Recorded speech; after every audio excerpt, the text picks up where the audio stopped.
Okay, hello. We're going to talk about big data and future trends. And we're going to break down some key aspects of big data. First, we're going to look at what makes big data unique, its defining characteristics, and why it's different from traditional data.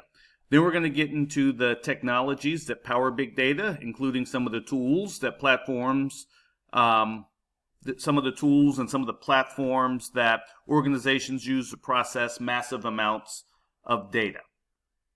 Okay, so we're going to go through how Hadoop and MapReduce process data, and these are fundamental to handling large-scale data. And finally, we're going to discuss the skills that a data scientist needs to succeed in this field and how these technologies are shaping the future of data-driven decision-making. So when we talk about big data, we're really referring to the data sets that are so large and complex that traditional tools struggle to handle them. But size alone isn't what makes big data unique.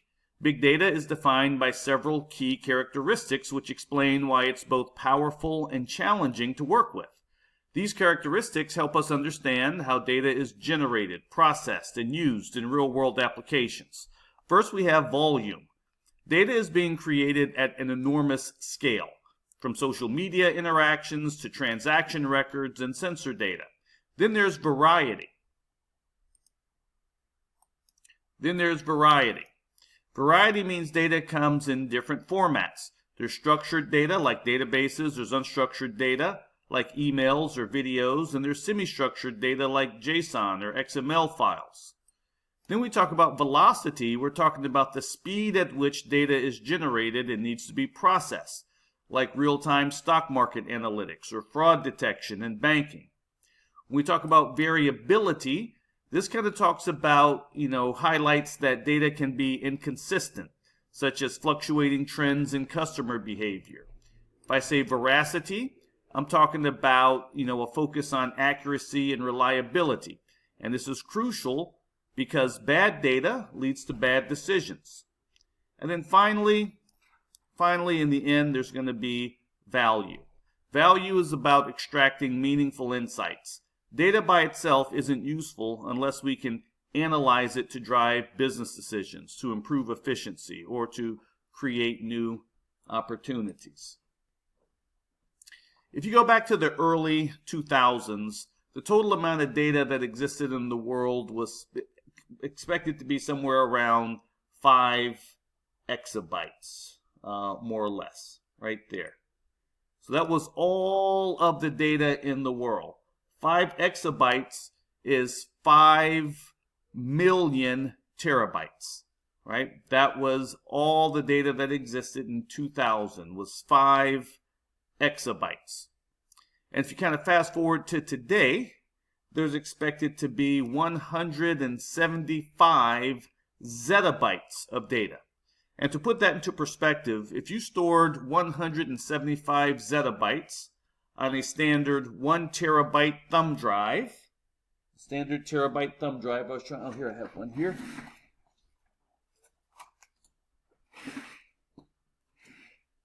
No, this is not even a terabyte, but you get the idea, right? On a standard thumb drive, 175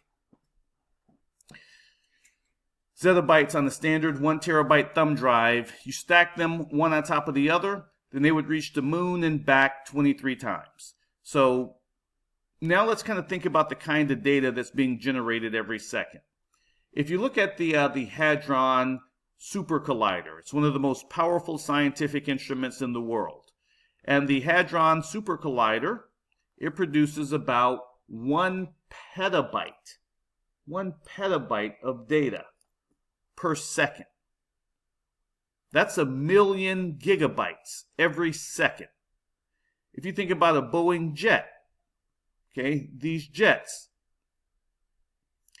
they create about 20 terabytes of data coming off of their sensors per hour, monitoring everything from the engine's performance to passenger comfort. Social media is another huge contributor. Facebook, or Meta, or whoever they are, they process about 500 terabytes of data a day. 500 terabytes of data every single day. It's a lot. YouTube uploads, they're about 1 terabyte every 4 minutes. 4 minutes. 1 terabyte of data every 4 minutes. Even space research contributes massively. The Square Kilometer Array telescope is expected to generate an exabyte of data every day. Remember, in 2000, there was only 5 exabytes of data that existed in the world. Now this new scientific instrument is expected to put out about 1 exabyte of data a day. It's more data daily than the entire internet stored in the year 2000.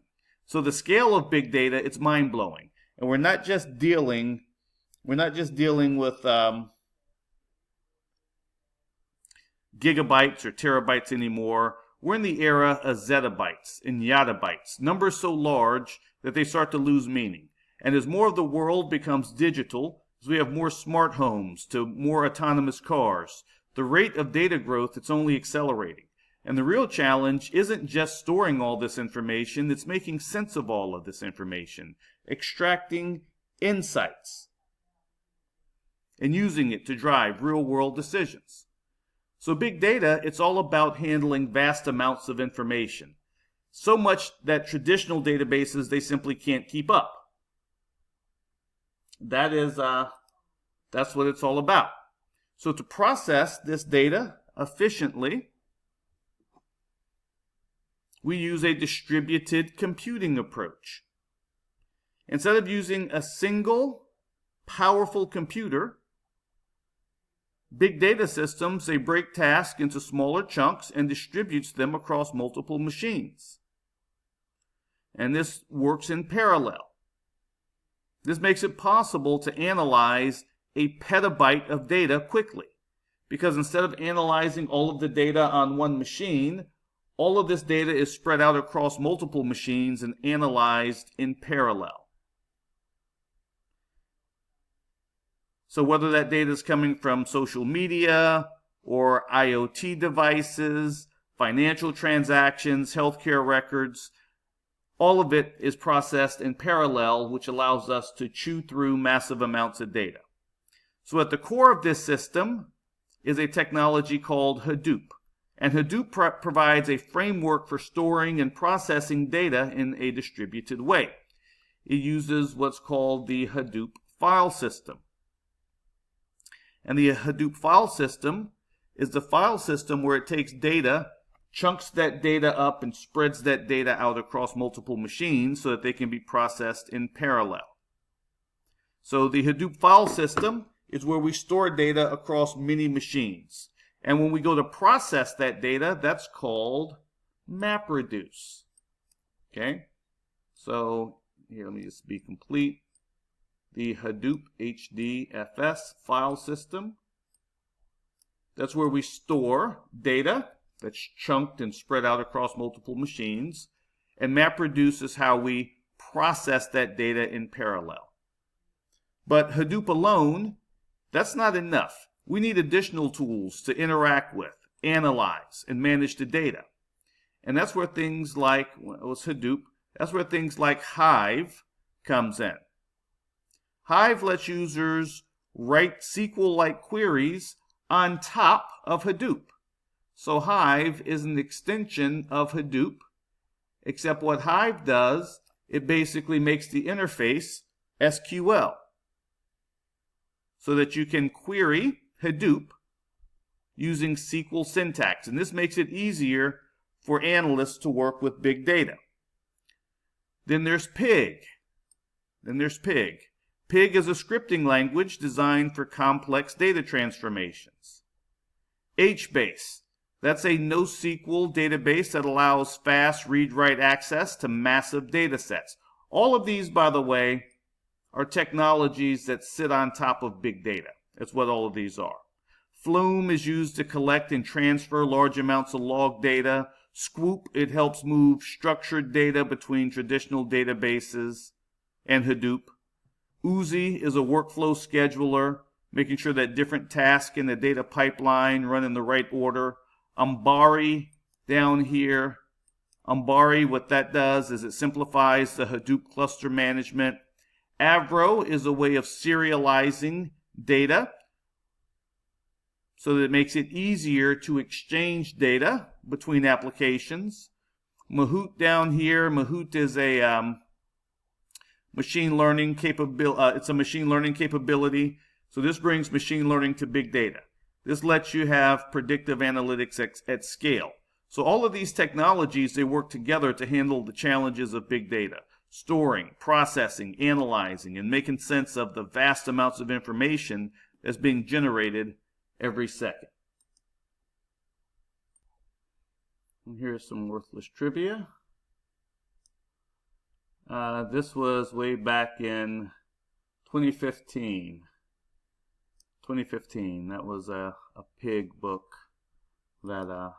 that we wrote many years ago. We'd never thought that pig would still be around to this day, even though this $545 is probably going to be a blocker for many of us. But anyway, that's pig.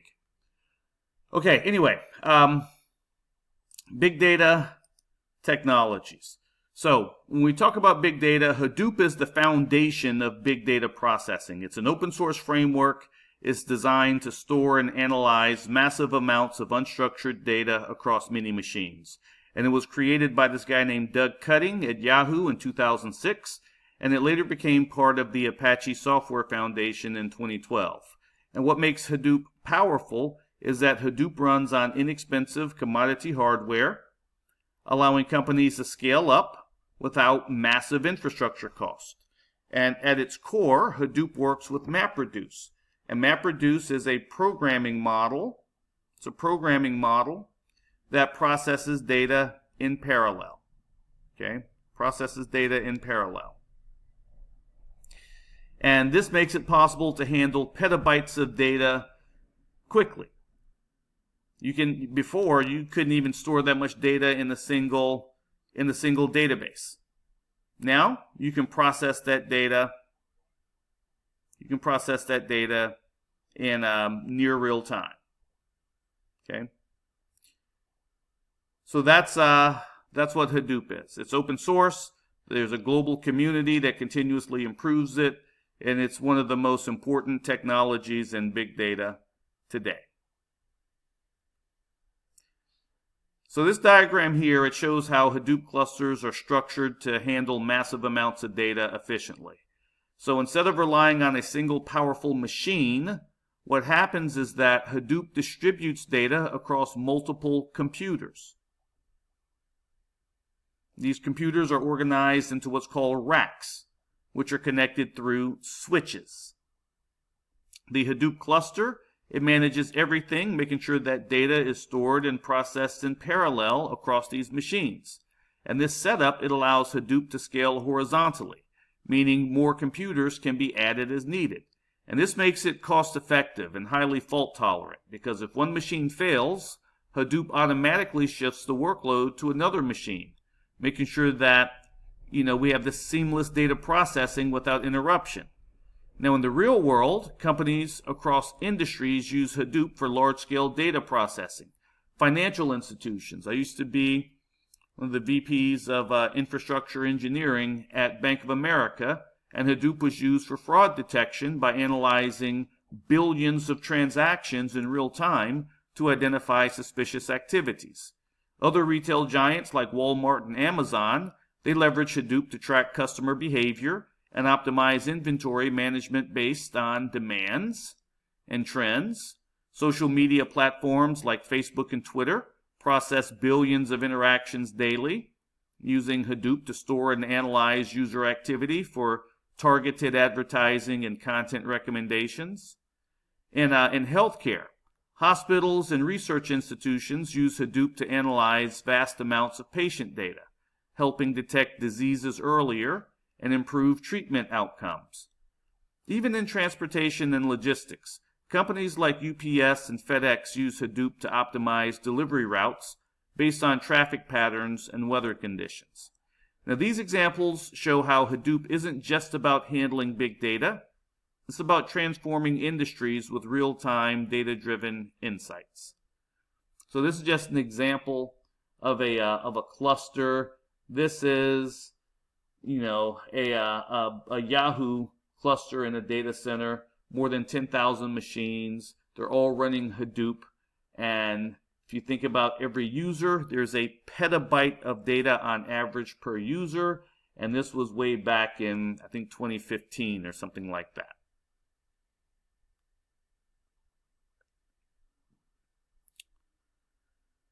Okay.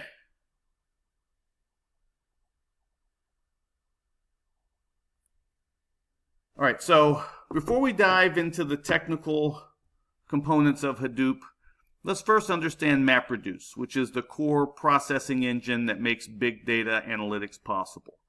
The concept is simple but powerful. Instead of processing data on a single machine, what happens is that MapReduce is going to break it down into smaller tasks and going to distribute them across multiple computers in the Hadoop cluster. So the map phase, the mapping phase, it's going to take a large data set, process that data into what's called key value pairs, and organize them for efficient analysis.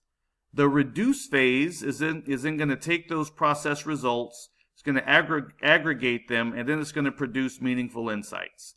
So this method is going to allow Hadoop to process petabytes of data quickly and efficiently, making it ideal for handling everything from financial transactions to social media trends.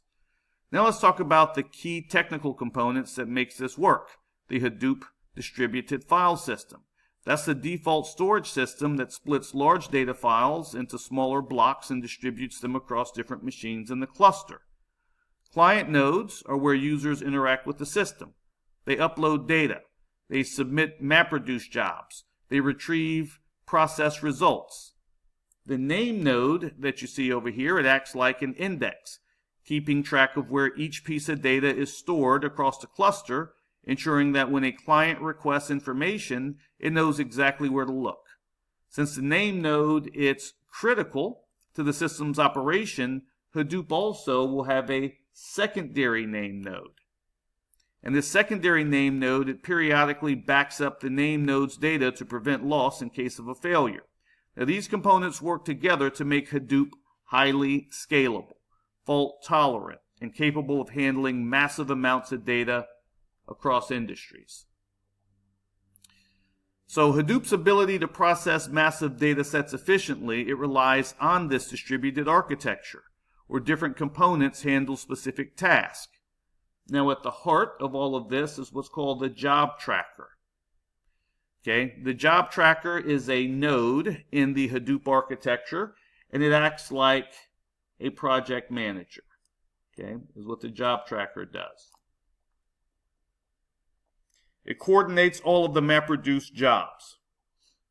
It assigns tasks to different machines in the cluster. It makes sure the work gets done efficiently. The actual data processing, it happens on the follower nodes. So imagine you have a request that comes in saying, I want to run this code. On this data. You're the client. That request goes to the job tracker. The job tracker says, these are the tasks that needs to be run. Okay? And this is where the data is to actually execute that code. It's going to manage that whole job end to end. So the actual data processing is happening on the follower nodes, and these are the workers of the cluster. This is where the data is stored from HDFS. This is where the data is executed.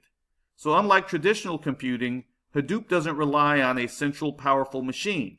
Instead, Hadoop distributes the workload across many. There's several of these, like I just showed you with Hadoop. There's 10,000 of these in Hadoop. There's many of these. Okay, that's why it's scalable. That's why it's fault tolerant. That's why it's low cost. The Hadoop framework itself, all of these components are written in Java, but some are written in C. So Hadoop isn't just about storage and processing. It integrates with other technologies to make big data more usable. So Hive, we talked about. Hive is basically a big data warehouse, okay, that lets you run SQL-like queries on massive data sets. Pig, it simplifies data transformation tasks with a high-level scripting language. HBase, that's a NoSQL database that's built for real-time read and write access to big data. Mahout, I said that's a machine learning library so that you can do advanced data mining and predictive modeling. So together these tools, they give you this kind of powerful ecosystem that lets businesses process, analyze, and extract insights from enormous amounts of data efficiently.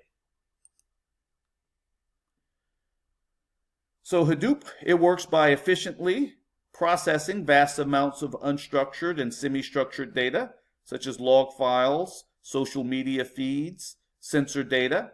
It first breaks that data into smaller parts, and then it distributes them across multiple machines using the Hadoop file system.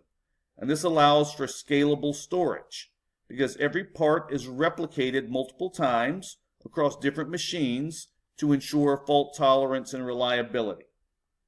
A name node acts as the system's facilitator, keeping track of where data is stored, while the job tracker coordinates the processing like a project manager. So when a computation task is submitted, Hadoop assigns it to different worker nodes, processes it in parallel, and then aggregates the results using MapReduce. Now this distributed approach, it allows organizations to analyze massive data sets efficiently, making Hadoop a fundamental technology in big data analytics.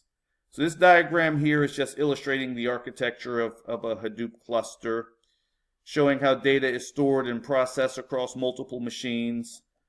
At the top up here, this is representative of the Hadoop cluster. It's connected through several core switches over here. These switches direct data traffic across different racks. Remember, we said a rack is literally a rack of computers. It's a rack of computers. Okay.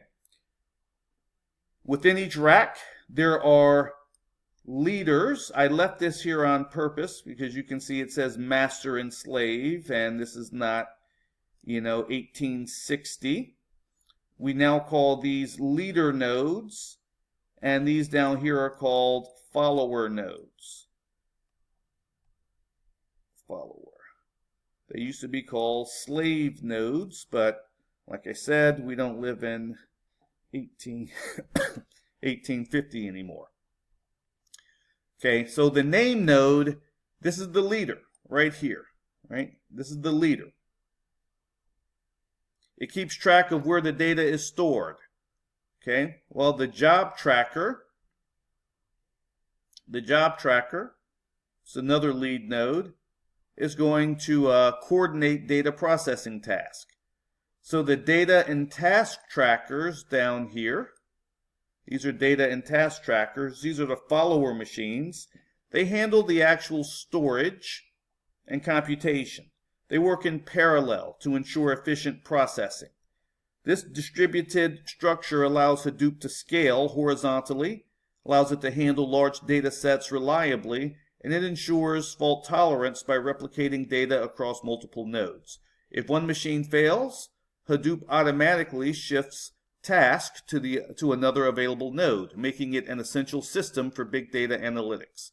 So up here, this is the name node and the job tracker, right? These are the leaders. So the terminology, I left the terminology here so that you can see that, in the past this used to be called master slave, and that has now been replaced with leader follower or primary replica to better reflect, modern language that's not just flat out insulting. Okay. MapReduce. MapReduce, it's the core processing model behind Hadoop. And it's designed to handle vast amounts of data by breaking tasks into smaller parallel operations. Now, MapReduce was invented by Google in 2003. It was created to efficiently index the web for search engines, the Google search engine in particular. And later, it became a fundamental concept in big data processing. So the mapping step distributes data across multiple machines and processes it independently, while the reduce step is always going to be the aggregation and consolidation step. And this is what results in your meaningful insights. So because it runs in a distributed cluster of ordinary machines, it enables efficient processing at scale. So developers typically write MapReduce code in Java or Python and integrating it with Hadoop to analyze massive data sets. So real-world applications include web indexing for search engines, graph analysis and social networks, text mining for sentiment analysis, machine learning for predictive modeling. Without MapReduce, we would not be able to handle petabytes of data efficiently. That would be actually impossible to do. So one last attempt at explaining how MapReduce works. If we break down how MapReduce works using this diagram, imagine you have a large data set over here, a large data set of raw data. Okay. There's different, shapes in here. Okay, and this represents different types of data. Okay, so the goal, let's say, is to count how many of each shape exist in the data set. So instead of trying to count everything on one single machine, what MapReduce does is it breaks the problem into smaller parallel tasks so multiple computers can work on it at the same time. So first, in this raw data phase over here, the data is split into smaller chunks. So instead of everything being in one database, we're going to take this data and break it into smaller chunks. And then we're going to distribute those chunks to multiple machines across the network. Okay, across different computers, and these are different computers in the Hadoop cluster. Every computer gets a portion of the data, and they're going to process it differently. They're going to process it not differently, separately, I should say, not differently. They process it the same, they just process it separately. So every machine is going to execute the code on a different piece of data, okay, on a smaller piece of data. So in the map function, every computer is going to scan its assigned data and it's going to execute the code. In this case, the code says group similar shapes together. For example, one machine might count, several triangles, okay? Another might count 3 or whatever.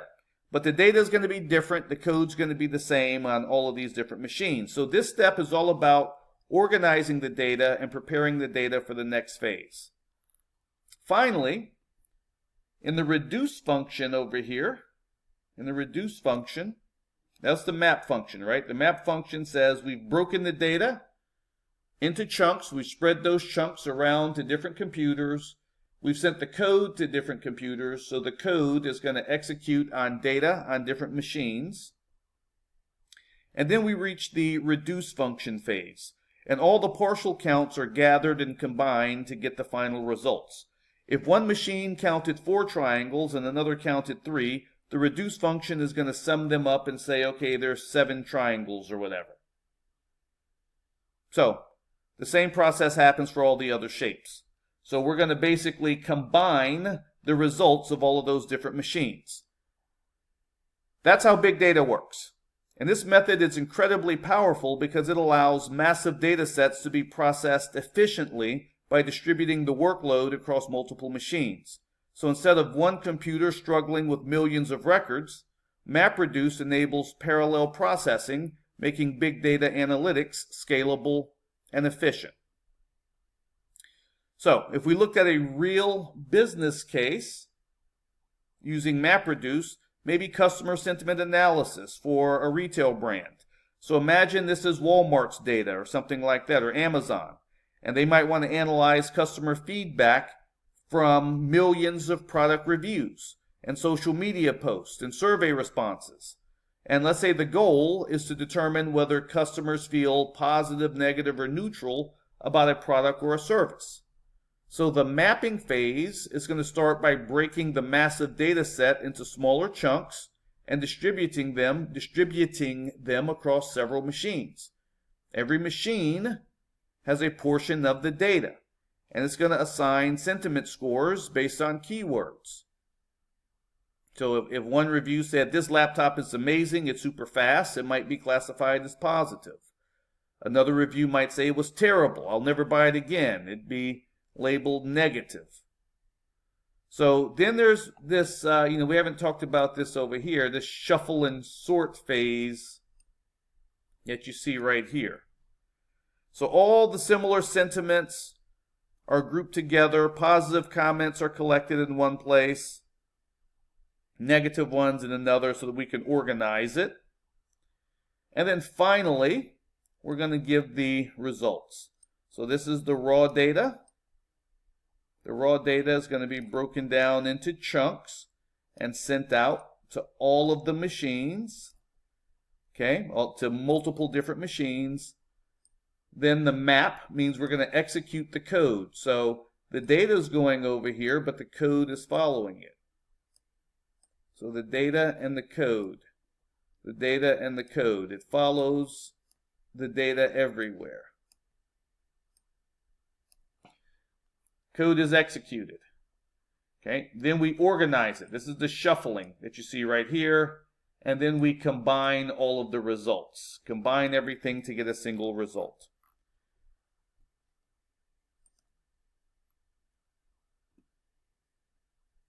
All right, so again, these are all the same kind of examples. I'm not going to belabor the point here. But this diagram here, it's again, a step-by-step breakdown of how MapReduce processes data. It's using a simple word count example. It starts with the input, which is a set of text data that contains words, in this case like deer, bear, river, car. The splitting phase is, again, breaking this input into smaller chunks so that it can be processed in parallel. The splitting is also going to push it out to multiple machines. It's going to push it out to multiple machines. Okay. In the mapping phase, that's where the code is going to be run. In this case, we're just counting the number of occurrences of every word, but the code can be whatever you want. Then we're going to shuffle, and we're going to group identical words together just to make it easier for us to combine the results. And finally, in the reduce phase, right, the grouped words are counted, resulting in the final word frequency for each one. All right, so that's how this works.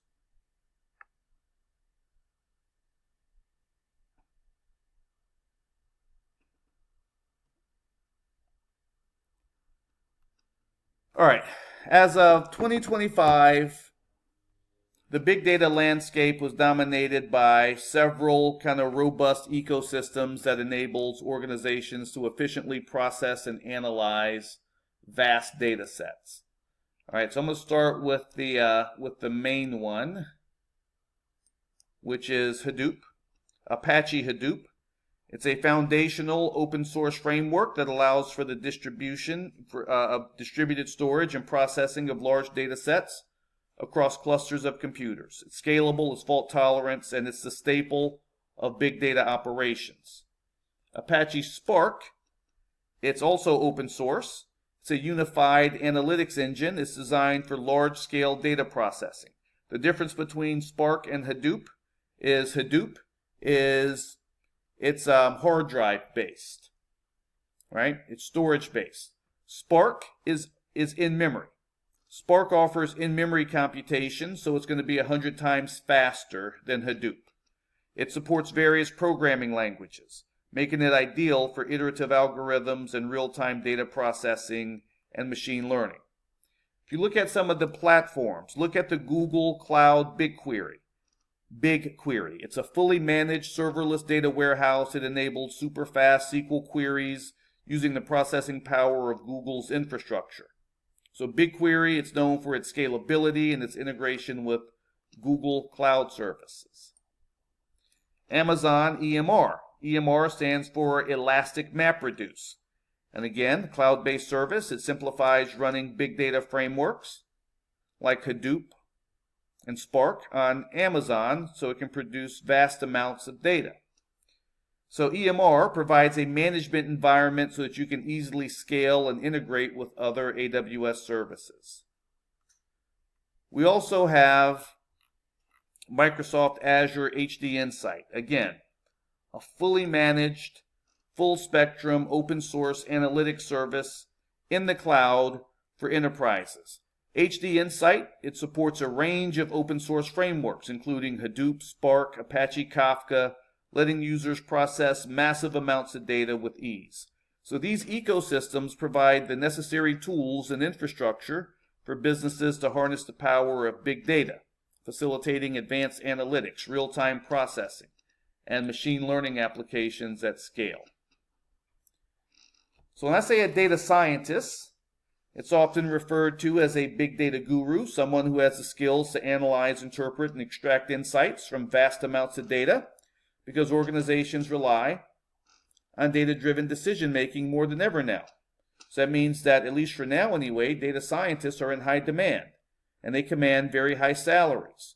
They're expected to not only understand data, but also have the creativity and the problem-solving skills to turn raw information into actionable insights. Data scientists often come from a variety of backgrounds. A lot of them have master's degrees. A lot more have PhDs or doctorate degrees in fields like management information systems, computer science, industrial engineering, analytics. But there is no single defined degree for becoming a data scientist. But the required skill set includes domain expertise. In other words, knowing the industry that you're going to work in. Data access and management. How can you handle large-scale data systems? Programming and scripting using languages like Python and SQL. Internet and social media analytics. So there's curiosity and creativity, thinking outside the box, and strong communication skills. So to present findings effectively, you need all of these. So a successful data scientist blends technical expertise with business acumen, making them one of the most valuable assets in today's data-driven world.